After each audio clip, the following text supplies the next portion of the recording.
right. Good morning, everyone. How are you guys doing? My name is Natalie Elliott, and this is the fabulous Miss Mary Hannah Watkins joining us today. And today we're going to be talking about what was the topic? Because I think we got it offline. What was it like? How to make Yes, how to get me horny. how to get me horny. Okay, which I want to say a little bit more professionally. How do I increase my own personal erotic desires? Yeah. But the way the question came through is like how to get me horny. And so I'm really excited to talk about that today because I want clients to know, I want people to know, I want the world to know that you can induce states, period. You can induce emotional states. And we do it all the time, right? If we I think as a girl, some of us know like I just need to cry. I don't know what's going on, I need to cry. And we'll watch a specific movie that will make us cry. I specifically know when I'm having a bad day and I need to laugh, like I just need to laugh, then I'll go watch something probably on YouTube to make me laugh. Or babies laughing is so contagious for whatever reason. It just all of a sudden brings a smile to your face. So we can induce emotional states. And I think we do it all the time. I will say therapists probably might be a little bit better at it than the average population because we have to kind of change our emotional states sometimes 3 or 4 times a day to match where our clients are. So if we have a client who just got a promotion, then we need to be up and excited with them, like, oh my God, it was like, because you worked toward this, and we need to have that joy. And then if we have a client who's experienced some type of grief of loss, then we got to bring it back down. And I'm sitting here with you. And so I want to normalize that we induce emotional states all the time. And so it's not hard to make the jump to, you can also induce a more erotic state for yourself. And the first is just a willingness to do it. And then how you get there is going to be different for each person. And so for one person, just because Tom Cruise was on the TV a minute ago, because I think he's promoting his new movie, for some person, it might be watching Tom Cruise. What's the scene where he slides across the store with the guitar and the white shirt, down? Man, I can't remember what movie it's from, but it's such a classic scene. So for somebody, that might evoke, some erotic desire. For another person, it could be a walk in nature. For another person, it could be music. For another person, it could be more of an erotic book. But you can definitely induce a more of an erotic state. The thing is about being intentional about it, being intentional. So, okay, I digress. And so, Amanda, since you're late to the party, the topic is how to get me horny, like how to get me horny. And so, Mary Hannah, we'll let you dive in and go from there. Yes. Yeah. Even just piggybacking off of what you're saying, Natalie, it is okay to not have spontaneous desire.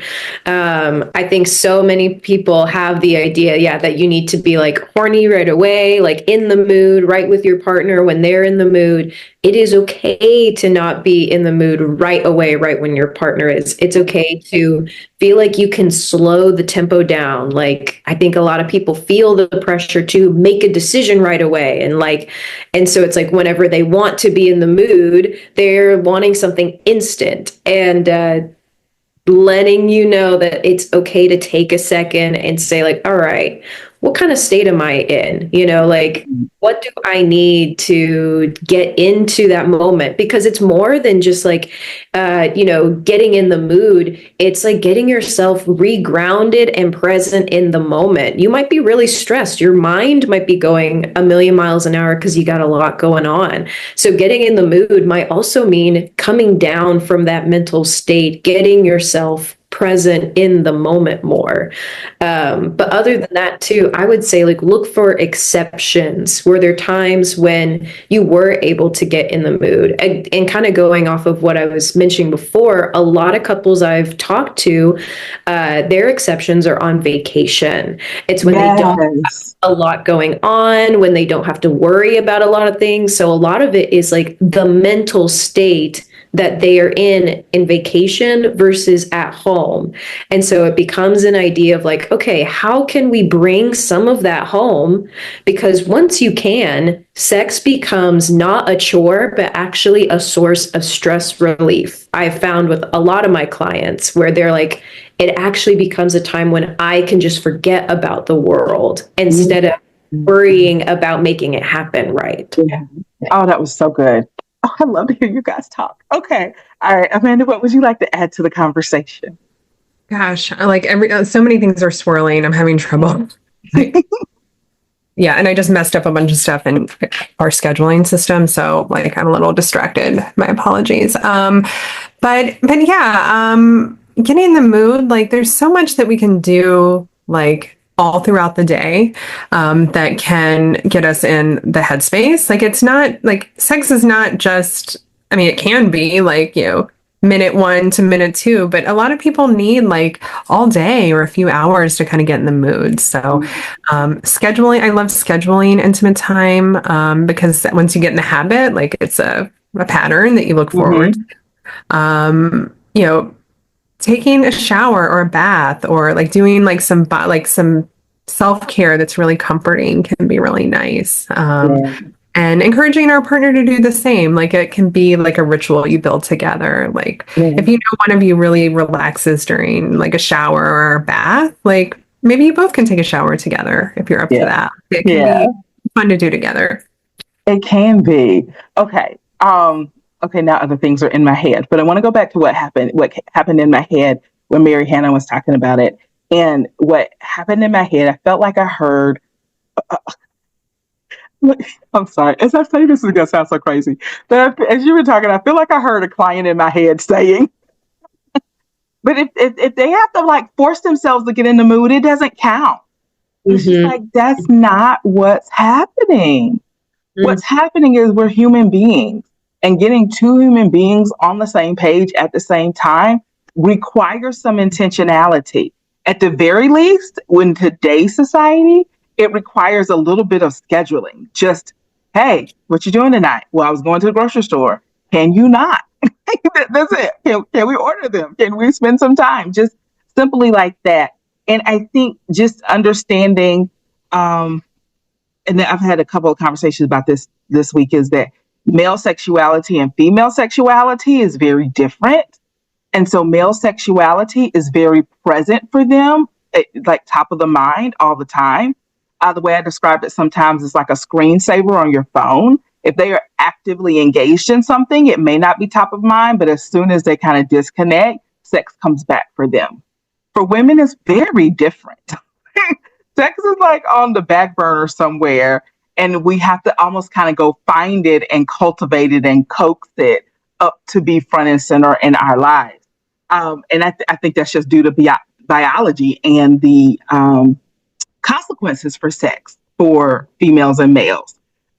Females is pregnancy, which is my body could literally be changing and down for 9 to 10 months. Like, what's going on in culture, like going all the way back to kind of nomadic tribal days. Like, are we going to need to, pick up the tent and move in 2 months? Now may not be a good time. And so I think just historically, DNA wise, by genetics, biology, has sex occur different for women. And so keeping that in mind in the relationship. And so, and not just women, because there are definitely some men who have to cultivate kind of a sense of eroticism in the relationship. And I definitely want to say, when you're dating, you usually naturally are cultivating eroticism. And so there's oh, I like you. Oh, you look so good. Oh, I find you so attractive. That goes away after you've been with the person 20 years. So, if you just look at like a newlywed couple versus a 20-year-old couple, there are just these subtle differences, And so if you want to kind of keep that, I guess, fire burning the embers hot, that it's going to require some intentionality. It's going to require you putting some rituals in place and some dates in place and all of the other things that you have found that work for your relationship. So, okay, who wants to talk next? Yes, and even like piggybacking off of that, I think of like a common thing that I hear from my clients, both men and women, is how important their environment affects like their libido and their Mhm. desire. If their environment is clean, and I feel Yeah. like if you can like start to identify those exceptions and those things that impact you, and one, I think it becomes really important of how you communicate those to your partner. Mhm. Like, take all the responsibility in the world of your own things that provide your desire. Because if you can use like an I statement instead of like a you, of like, so not using like, if you could get the house clean, but it's like, Yeah. is that it really helps me get into that mindset when the house is clean. Mhm. Uh, you can set it up in a way where you and your partner can lean into those things, like make it part of like that foreplay and that game, that building of eroticism of like, I'm cleaning the house because I know it gets my partner in the mood, like I'm doing this for my baby. And I think when partners can like lean into the fun of creating that atmosphere, it becomes a lot more playful rather than like I have to like check these boxes. Mhm. And now I hear in my head a client saying, but I don't want to have sex with them just because they clean the floor. Like I don't like that they're only cleaning the floor, they're only cleaning the house is because they want to have sex with me. And so what would you say to that, Mary Hannah? I would challenge clients to reframe how they see their partner and the expectations they have for them. Mm-hmm. Because if you're wanting to change how you interact moving forward, you have to have a conversation about it. And Yeah. that means that when your partner is doing that in the future, that is Yeah. showing that they are listening to you, that Ooh, they excellent are point. trying, yeah, like they are trying to put what you told them into practice. Yeah. And so I think that's when it's up to you to have a conversation with your partner and saying, like, hey, I know that I mentioned this. I think I'm feeling like a little pressure that it's like tit for tat now. Can we like try something else with this? Yeah. Because it may not be your partner's intention to be pressuring you of like, okay, you have to Right. go.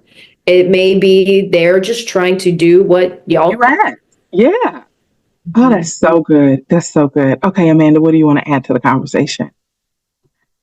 It's such a great point, Natalie and Mary Hannah. Your response with, that's come up a lot with some couples of mine where one partner, often the wife or female partner, feels like very bogged down in the needs of every day, like the chores and things. But on the flip side, they're like, I'm not going to have sex with him just because he did a chore.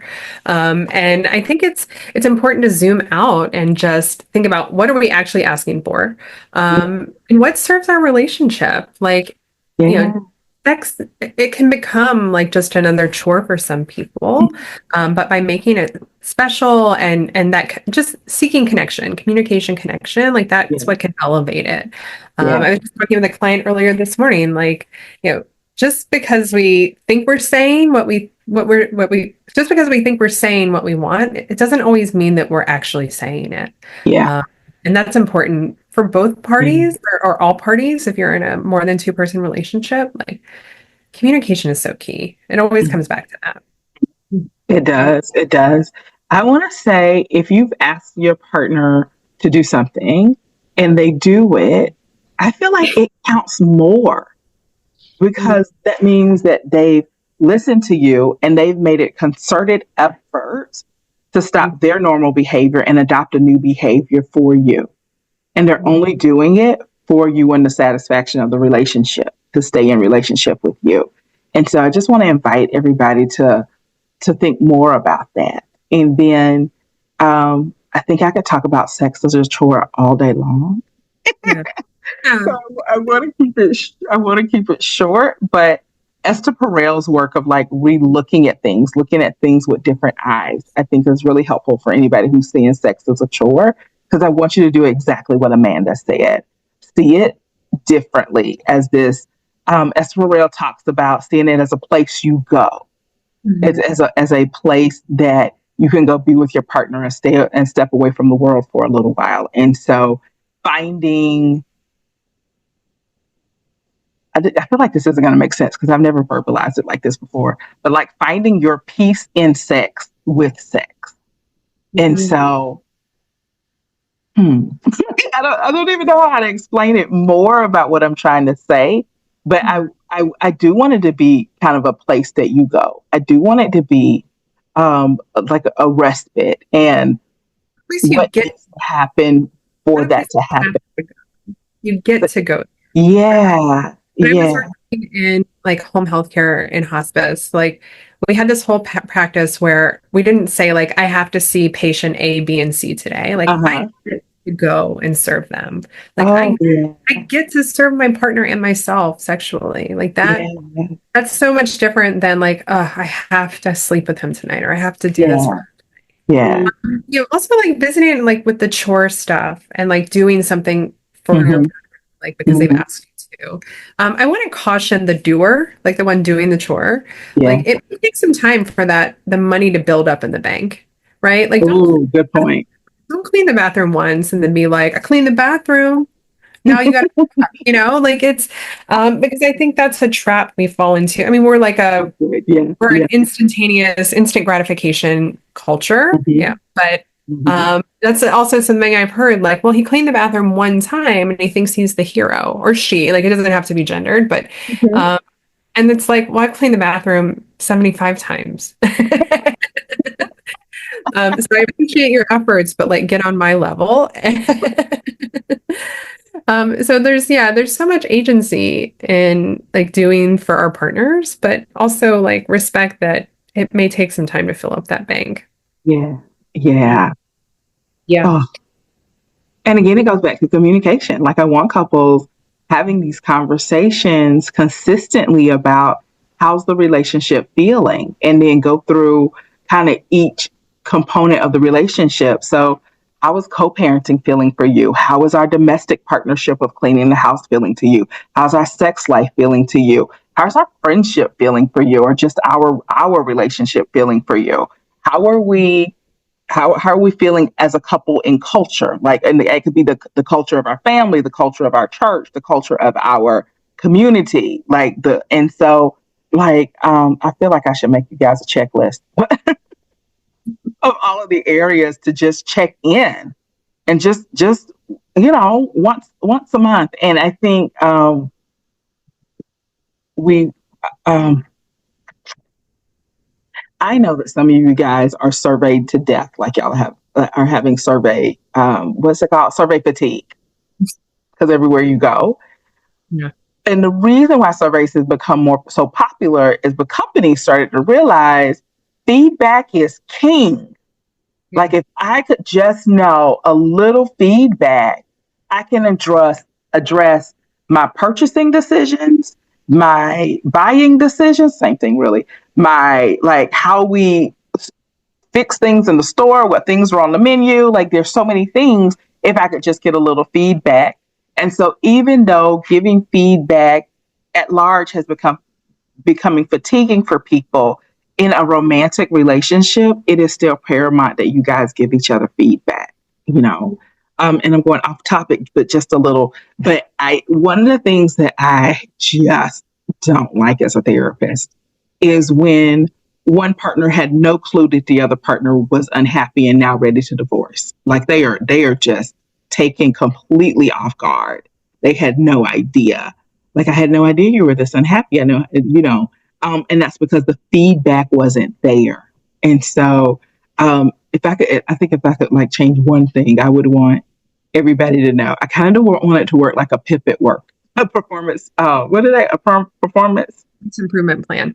Thank you, improvement plan. And so where your partner knows, hey, I am really not happy with this area for us, and hey, I'm really not happy for this area for us, and I'm really, hey, this isn't. We've been talking about this a couple of years now. It's not getting better, and I'm feeling like I have to make a change. That's the way I want it. Like I don't want a partner like in my office like I had no clue. There were no signs. They never said anything. And so I'm gonna urge everybody to have feedback be a key. And then when there's a problem, that you work on it as a team, that we are working on this together as an aligned team. Even when the temptation is to say, oh, this is a you problem, not a me problem. Even if that temptation is there, we step back and say, I think maybe you may need to take more of the lead in this, but we are a team together and we're going to get it done together. That to me is so empowering. And so, okay. So back down, we're going to go final thoughts on how to make me horny. How to make me horny. All right. Final thoughts, Amanda. It really hit me what you were just talking about, like having a state of the union or, these check-ins, these improvement plans, that, so often that just, that life gets in the way. And, we learn in structural family therapy, like the couple, like has to be the strongest unit. And so just prioritizing, that's my last thought, like prioritizing the two, the two. It can be really easy to get bogged down in kids and jobs and the leak in the kitchen and the car that broke down last week. But I would challenge our viewers, our clients, like make that meeting, that check-in the last thing you cancel. You can move a dentist appointment, but don't cancel your check-ins. Yeah. Because it's the little things, right? And that little thing says to your partner that you are important to me. And at all costs, I'm going to make sure that you and I are okay. All right, Mary Hannah, last thoughts on how to make me horny. Yeah.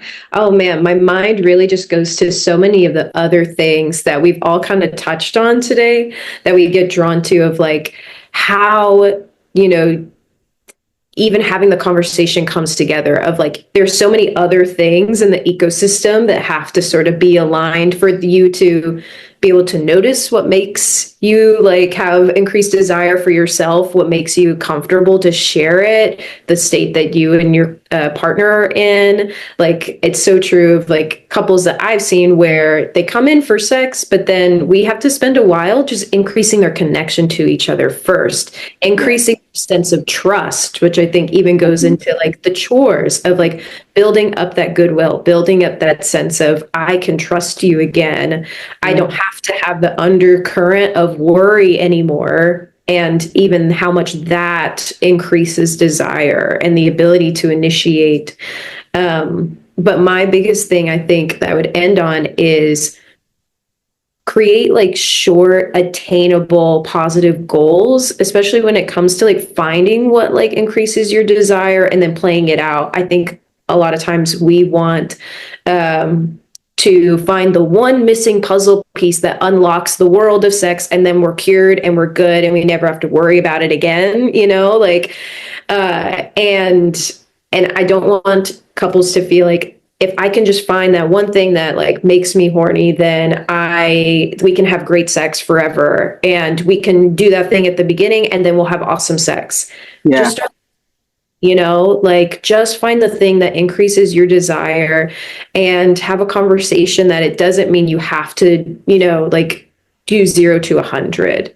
Have like short positive interactions where you just slowly build up like that desire and that trust together. Again, maybe for some couples, don't feel like you have to take it all in one bite. I love it all. I want to say, like, y'all really do this work. Like, wow, I hear y'all talking. I'm always so impressed. My takeaway is I'm gonna go back to where I started.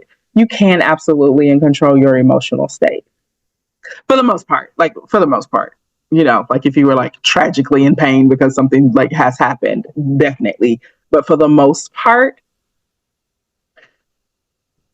I'm going to say we have far more control over our emotional state than we know. I think than the average person knows from day to day. And I want to encourage people to look at their emotional state, see what's going on with their emotional states, and know that they can do what they need to do to cultivate the emotional states they would like. And so on one side of the pendulum, I think that could be your erotic desire. But on the other side of the pendulum, that could be a state of calm. That could be, a state of being content, a state of being joyful. And it is, and we can do it very simply. And I want to think about the persons out there like, no, we can't. We do it for children all the time. I've seen adults and knock out, drag out fights and emotions like at a high level. And the child comes in the room and they're like, hey, like we instantly change and do what we need to do. So there's far more control than you think, and becoming intentional about it will help. Like it will help. So, okay. Thank you, ladies, for spending this time with me and sharing your wisdom with the world, your wisdom, expertise, and experience. So thank you so much. I don't take it for granted. So y'all have a wonderful Friday.